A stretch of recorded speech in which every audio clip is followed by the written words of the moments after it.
불과 80년 뒤 경남의 인구는 65만 명으로 쪼그라들고 내년에는 수도권 인구가 비수도권보다 13만 명 더 많게 역전이 된다고 합니다. 부산시 인구는 2030년 328만 명, 2040년 310만 명까지 줄어들 것이란 예측입니다.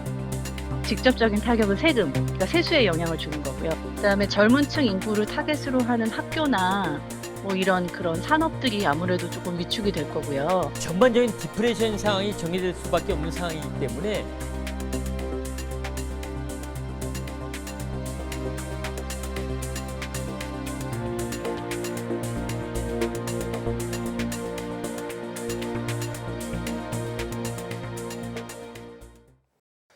네, 우리 지역의 인구가 줄고 또 고령화 속도가 빨라졌다. 위기의 신호가 감지된 지가 참 오래입니다. 대안으로서는 제대로 된 일자리의 확대 그리고 산업 경쟁력 강화 이런 부분들이 논의되고 있지만은 어떻게 해야 될지 지금 사실은 첫 단추도 제대로 끼우지 못하고 있는 상황입니다. PK 경제 토크 오늘은 인구 감소와 또 우리 지역의 경쟁력 강화 부분에 대해서 한번 이야기를 나눠보겠습니다. 황광명 신라대 교수 그리고 김경수 부산연구원 박사님 모셨습니다. 반갑습니다. 반갑습니다. 우선 부산 지역의 인구 여건부터 좀 정리를 해봐야 되겠습니다. 지금 어떤 상황인가요? 네, 우리나라 전체를 먼저 볼 필요가 있는데요. 네. 지금 현재 5,180만 명 정도. 아하, 네. 2028년이 아마 정점에 이를 걸로 예상이 됩니다. 그 당시 그때 예측 인구가 한 5,200만 명. 거의 네. 현재하고 큰 차이가 없다고 보시면 되겠습니다. 부산 같은 경우는 1995년을 정점으로 388만 명이었습니다. 아하, 네. 그걸 해가지고 현재 기준으로는 약 한 342만 명 정도로 네. 한 41만 명이 또 줄어들어 있는 그런 상태입니다. 지금 그러면 23년째 감소하고 있다고 봐도 무방하겠습니다. 저도 지금 저 데이터를 보다 보니까요. 네네. 제가 이제 부산에 살다가 서울로 이사한 시점이 네. 정점 찍고 떨어지는 시점이네요. 그렇습니까? 예, 일조를 하셨네요. 일조 한 명 감소에. 정도 인구 감소한 것 같고요. 네. 근데 사실은 저 데이터를 보면서 느낀 게 뭐냐면 1990년도 초반에 네. 우리 부산의 신시가지 자동 많이 그렇습니다. 들었었지 않습니까? 네네. 개발되면서 그래서 구도심에 있던 분들이 많이 또 이사를 또 해옵니다. 박사님 어떻습니까? 이게 그 국가 차원에서의 근본적인 원인이 어떻게 짚어볼 수가 있을까요? 우리나라가 가장 그 경제 성장이 활발했던 지역입니다. 기간이 6, 70년대입니다. 네. 그때에 정부에서는 네. 서울하고 부산을 대도시로서 성장 관리 지역으로 지정을 해버렸습니다. 네. 예, 그러다 보니까 어떤 그 지방세 5배 중과라든지 네. 그런 부분들이 시행되다 보니까 오히려 7, 80년대 같은 경우에는 네. 고도적으로 어떤 그 산업의 구조 조정이 필요한 그런 시기가 있었는데도 네. 그런 기회에 오히려 그 제조 기업들이 네. 다 외곽으로 빠져나가는 그 동기가 있었습니다. 이제 그때 보면 한 2천여 개 기업들이 네. 빠져나갔습니다. 우리가 알고 있는 국제 상사 같은 네, 경우는 그렇죠.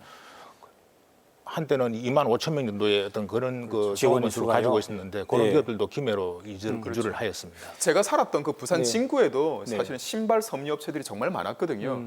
제가 어릴 때만 하더라도 월급날 되면 사람들이 네. 사실 정말 많았어요. 네. 그 친구들도 막 멍청이. 그랬는데 아까 박사님 말씀대로 한 80년대 제가 중고등학교를 거쳐오면서 네. 다들 이제 외곽으로 다. 근데 이제 박사님 말씀이 100% 맞다고 봅니다. 이게 정부가 이제 주도형 형태로 네. 해서 지방 정책 그리고 지방 산업 정책을 좌지우지하던 시절이었거든요. 네. 근데 제가 좀 아쉬운 거는 뭐냐면 7, 80년대, 90년대까지만 하더라도 우리 네. 부산이 아까 말씀 인구도 많았지만 경쟁력 있는 산업들이 참 많았습니다. 예를 들어서 우리 예를 들어서 이제 저기 영도 쪽으로 가면 이제 기계조선 네네. 그 산업부로 해가지고 많았지 않습니까? 네네. 또 SM 그 르노 삼성 같은 또 대단히 이제 자동차 산업도 들어오고 네. 그리고 기계 부품 소재 산업도 많이 들어왔기 때문에 네. 우리 부산이 조금 안이한 생각을 하지 않았나 우리 생각이 지방 정부 듭니다. 차원에서의 그렇죠. 그때는 지방 정부도 아니었습니다만은 민선 시대가 아니었으니까 그런 부분에 대한 아쉬움이 있다는 그렇죠. 말씀이신가요? 그때 당시에 이제 중앙 정부에서 사실은 뭐 다 좋은 거 다 빼갈 시절에 부산에서는 그래도 우리 정도는 뭐 기초 체력이 있으니까 네. 버틸 수 있다라고 안이하게 지방 산업 정책을 이끌어 나가지 않았나. 그 사이에 수도권 인구는 급격히 증가했다죠, 박사님. 1990년 기준으로 한 1,300만 명이었던 것이 지금 네. 한 2,600만 명. 서울과 인구의- 경기. 네, 그렇습니다. 서울, 인천, 경기 지역, 세 개 네. 도시 지역입니다. 이게 거의 뭐 한 2배 이제 가까이. 지난 9월 달 네. 기준으로 해가지고 5,200만 명 기준으로 하도 2,600만 명이니까 50%를 넘어섰습니다. 이게 수도권 집중화 현상, 박사님 결국은 이게 청년층의 탈부산과 꾀를 같이 하고 있는 양상이지요. 부산의 이제 청년층 인구라고 하게 네. 되면 부산시 기준은 사실은 조금 다릅니다. 왜냐하면 34세까지를 15세부터 34세로 보고 있는데 네. 정부 자료에서는 39세로 39세까지로 보고 있거든요. 네. 저 기준으로 보더라도 한 100만 명이 현재 정도에 돼 있는데 앞으로 한 10년 뒤에 되게 되면 또 한 20만 명이 또 주는 걸로 되어 있습니다. 그런 상황이다 보니까 지금 네. 다른 어느 계층 인구 구조 전체 중에서도 청년층에 네. 대해서는 왜냐하면 이 자체가 출산율을 증가시키는 출산 가임 맞습니다. 계층이다 보니까 네. 상당히 중요하기 때문에 조금 정책을 좀 집중할 필요가 있다라고 해서 시에서도 어떤 그 부분에 청년층의 어떤 유인을 위한 그런 네. 대안들을 많이 고민을 하고 있습니다. 지금 우리 친구들한테 이야기를 해보면 그렇습니다. 네. 학생들이 선호하는 것, 기업들 그리고 다니고 싶은 기업들, 이 네. 기업들 소위 말하면 100대 기업이냐 1000대 네. 기업에 뭐 박사님 잘 아시겠지만 우리 과연 부산이 몇 개를 안고 있습니까? 이제 기업이 절대적으로 부족하다 보니까 네. 우리 친구들이 다 수도권으로 몰려갈 수밖에 없는 그런 현상인 거죠. 천대 기업에 속하는 들어갈 수 있는 부산의 기업체 수가 지난해 기준으로 부산이 34곳이더라고요. 또 재작년보다 또 4곳이 더 줄었어요. 다른 나라도 우리처럼 이렇게 인구 감소를 걱정하고 있습니까, 교수님 어떻습니까? 1960년대만 하더라도 전 세계 인구가 연간 한 2.1%씩 계속 증가하고 있었습니다. 아, 네. 예, 근데 이제 21세기 말이 되면 이제 본 네. 보고서에 따르면 인구 증가율이 0.1%까지 증감이 떨어질 거다라는 네. 말을 하고 있는데 인구 감소가 가장 심한 국가가 좀 찾아보니까 네. 불가리아입니다. 현재 690만 명 정도인데 2050년이 되면은 540만 명으로 22%가 빠진답니다. 어이구, 급격히 줄어드네요. 예, 이 그렇죠. 나라는. 큰 나라는 아니지만 네, 네. 그리고 리투아니아도 270만은 정말 작은 소국이지만 네. 여기도 마찬가지 210만 20%씩 떨어집니다. 네. 근데 이제 우리 인근 국가를 보면 일본이 9위 정도 하고 있습니다. 일본은 지금 현재 1억 한 2,600만 정도 인구가 있는데 2050년에 되면 1억 50만으로 마찬가지 한 16% 정도 인구 감소가 있는 그런 데이터가 네. 있습니다. 근데 다행히 네. 아직 우리나라는 20위 안에는 들진 않았습니다. 왜 그럴까요? 아마 출산율은 낮아졌지만 네. 또 저 건강한 삶을 많이 네. 살고 의료 수준도 올라갔기 아하. 때문에 네. 아마 기대 수명이 늘어나지 않았나라는 생각도 들고 네. 있습니다. 이 대목에서 이 질문 드려봐야 되겠습니다. 그러면 자 부산 인구가 지금 네. 급격히 감소하고 있단 말이죠. 그러면 인구와 도시 경쟁력의 관계는 이거 어떻게 봐야 될까요? 사실은 우리 인구만 봤을 때 우리 부산은 전 세계 60위권 도시입니다. 우리가 일반적으로 아는 유럽의 금융 도시인 프랑크푸르트는 인구가 네. 66만이거든요. 그런데 이제 베를린 같은 경우에 다들 네. 들어보셨지 않습니까? 경쟁력 있는 도시가 우리랑 부산과 가장 비슷한 350만의 인구를 가지고 아하, 있습니다. 네. 어떠세요? 이런 도시들을 보면 생동감 있고 경쟁력 있고 네. 어느 하이 테크놀로지를 가진 속한 기업이고 창업을 하고 싶은 도시 그런 이제 도시처럼 느껴집니다. 네. 서울은 경기권이 2천만 인구를 가지고 있다 하지만 네. 분명히 좋은 경쟁력을 가지고 있죠. 네, 네. 하지만 굳이 인구로만은 전체가 아니지 않나. 결국에 도시의 경쟁력은 이런 기술력을 갖추고 네. 있는 혁신을 가지고 있는 혁신가가 많은 그런 도시가 되지 않을까. 그래서 지금 지자체들이 많이 평가하고 있는 마구잡이식 선심성 정책보다는 네. 지속 성장 가능한 도시로의 성장을 하기 위한 투자가 지금 필요한 적시가 아닌가라는 생각이 듭니다. 이 대목에서 이거 우리가 어떤 고민을 해야 될까 이런 부분들도 필요하겠습니다. 이거 어떻습니까? 인구와 경제 성장의 관계 부분 어떻게 보십니까? 경제 성장하고 인구하고는 좀 관계가 깊다라고 네. 볼 수 있겠습니다. 산업연구원에서 2017년에 발표한 자료에서 있어서도 네. 생산 가능 인구가 0.1%포인트 떨어지게 되면 네. 국내 총생산 자체가 0.3%포인트 3배 정도 줄은 걸로 지금 나와 있기 네. 때문에 근데 그게 꼭 다양한 지표가 뭐 투입되기 때문에 정확하지는 않겠습니다만은 네. 그럼에도 불구하고 인구 자체가 어떤 그 경쟁력, 네. 국가 경쟁력에 영향을 크게 미친다라고 볼 수 있는 그런 측면이 있고 네. 궁극적으로는 인구 감소 자체가 어떤 상당한 어떤 지역의 충격으로 다가올 그런 확률이 높다라고 좀 네. 보여집니다. 그런 측면에서 그러면 이 감소하는 인구, 현재 수준의 인구에 맞춘 제대로 된 산업 경쟁력을 그리고 그 키우기 위한 고민 이런 것들이 필요하겠습니다. 그렇죠. 사실은 이제 우리가 지금 논의해야 될 게 지역 단위로 한정해서 그러면 우리 부산과 경남이 어떠한 프로그램을 가지고 준비를 해야 될 건가라는 생각을 좀 해야 되는데 지금 사실은 특이한 게 없죠. 16개 지자체가 거의 유사 동의한 네. 그런 정책 프로그램을 가지고 있습니다. 기업들 이전을 하기 위해서. 왜? 네. 우리 젊은 층을 위해서 좋은 일자리를 만들어줘야 되지 않습니까? 네. 그래서 기업들한테 공장 신설이나 본사 이전했을 때 다양한 인센티브 정책을 내고 있습니다. 네. 근데 사실은 이 인센티브가 모든 지자체가 다 똑같다는 거죠. 부산만이 가질 수 있는 그런 네. 프로그램이 뭐냐? 사실은 선뜻 내놓을 수 있는 전문가가 없죠. 전 세계적으로 없죠. 그래서 참 고민입니다. 그래서 네. 저희 이제 일반적으로 생각하시는 분들 중에서 소수의 의견이지만 의견을 네. 내놓는 게 투자 이민에 대한 이야기를 많이 하십니다. 어떤 개념입니까? 기술을 가졌든지 네. 아니면 자본을 가졌든지 이 두 계층에 대해서 네. 우리 부산이 어느 정도 인구를 유입을 하자는 거죠. 네. 예.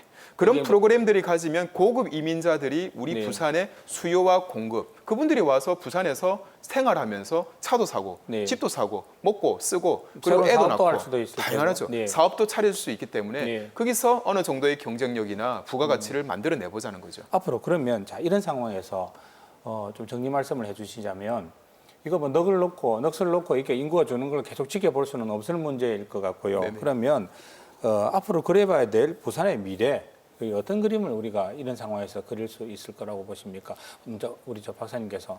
네, 부산의 인구 문제는 궁극적으로는 정부하고 부산시의 역할이 좀 달라야 된다고 봅니다. 아, 네. 정부 같은 경우에 있어서는 방금 말씀드린 바와 같이 국가 균형 발전 차원에서 어떤 인구 문제를 바라봐야 된다라는 네. 그런 대안들이 좀 네. 마련될 필요가 있고, 저 개인적으로는 어떤 뭐 우리 소득세 네. 우리가 일을 하고 나면 노동 대가로 소득세가 있는데 네. 그런 부분까지도 차등대를 두실 정도로 좀 강력하게 그만큼 심각한 문제이기 네, 때문에 그렇게 정부 좀 차원에서 건의할 나서야 필요가 된다. 있다. 네. 네. 그런 부분이 있고 부산시의 부분 같은 경우는 네. 사실은 부산시의 우리 원도심 지역의 인구 감소가 특히 심한데 네. 그 부분은 또 기반 시설이 워낙 취약합니다. 뭐 인프라라든지 뭐 기본적인 공원이라든지 그런 네. 부분이 원도심에는 거의 없거든요. 이제 그런 측면에서 봤을 때 어떤 이 지원책이 지금은 국가 균형 도시 재생 사업이라든지 네. 소규모 사업 중심으로 되다 보니까 사실은 표가 잘 안 납니다. 네.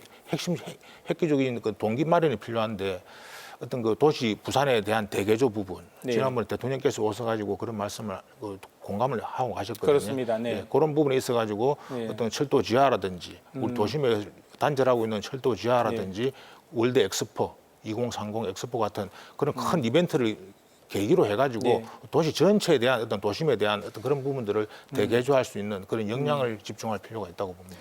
박사님께서는 정부와 지자체 차원에서의 어떤 대책에 대해서 이야기하신 것 같고요. 결국 산업 경쟁력이라든지 이런 부분들에 대한 고민들 여러 가지 측면에서의 고민들이 필요하겠습니다. 예, 맞습니다. 교수님께서 어떻게 보십니까? 저는 지금 이제 균형 발전을 위해서 정부와 지자체 역할에 대한 말씀을 하셨는데 네. 저는 또 어떤 생각이 드냐면요. 먼저 일단 법인세 인하나 다양한 인센티브 프로그램을 하게 되면요. 네. 지금 그런 프로그램들이 사실은 소소하게 많이 있었습니다. 이전을 위해서, 지방 이전을 네. 위해서. 그렇게 되면 한계 기업 수도권에서 경쟁력이 떨어져서 어느 정도 한계 기업 정도만 지방으로 이전을 합니다. 이 기업은 지식 기반의 엔지니어링 기반이 아니라 네. 인건비 베이스의 이런 한계 기업들만 지방으로 이전을 하게 돼 있거든요. 네. 그래서 사실은 그렇게 이런 효과성이 떨어지지 않겠다는 우려가 있고요. 네. 두 번째, 지방 구축 그 박사님께서 정말 좋은 말씀해 주셨는데 사실은 그런 예산들이 앵커 시설이지 않습니까? 네. 그런 기반의 앵커 시설 자체가 돈이 한두 푼 들어가지 않습니다. 그렇습니다. 그래서 좀 집중화를 해야 되지 않냐. 네. 그래서 여러 가지 포트폴리오로 예산을 뿌리는 게 아니라 과감하게 이번 민선 7기에서는 특정 네. 분야, 산업 분야별로 좀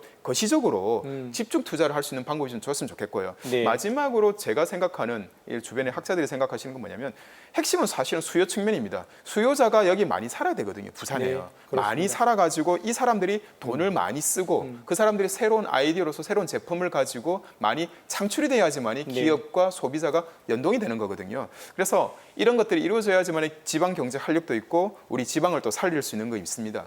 지금 이야기 나오는 것 중에 보면 네. 정부 광주형 일자리 정책 많이 쓰지 네, 네, 않습니까? 그렇습니다. 근데 거기에서 사실은 노사 간의 협력이 가장 선제 조건이다만은 그것 때문에 사실은 다른 모든 지자체에서 부산형 지자체, 경북형 모델, 다양한 모델 이야기하거든요. 모델부터 시작해서 그래서 네. 사실은 그런 정책 프로그램도 좋지만은 우리가 부산이 선제적으로 그런 정책 프로그램들을 좀 혁신적으로 만들어서 노사 간의 이제 갈등들을 좀 봉합하면서 미래지향적인 그런 정책들이 좀 많아졌으면 좋겠습니다. 지금 뭐 특단의 위기 상황이니까 특단의 대책이 필요하다. 예, 그런 말씀이셨고요. 아마 그런 부분에 대해서는 두 분 다 동감하시는 거 아닌가 싶습니다. 이게 참 살고 싶은 도시 그리고 찾아오는 도시 이런 단어 뒤에는 정말 많은 뜻이 숨어 있다고 생각합니다. 예, 그리고 복지, 돈을 쓰고 싶은 도시. 그러게 말입니다. 예.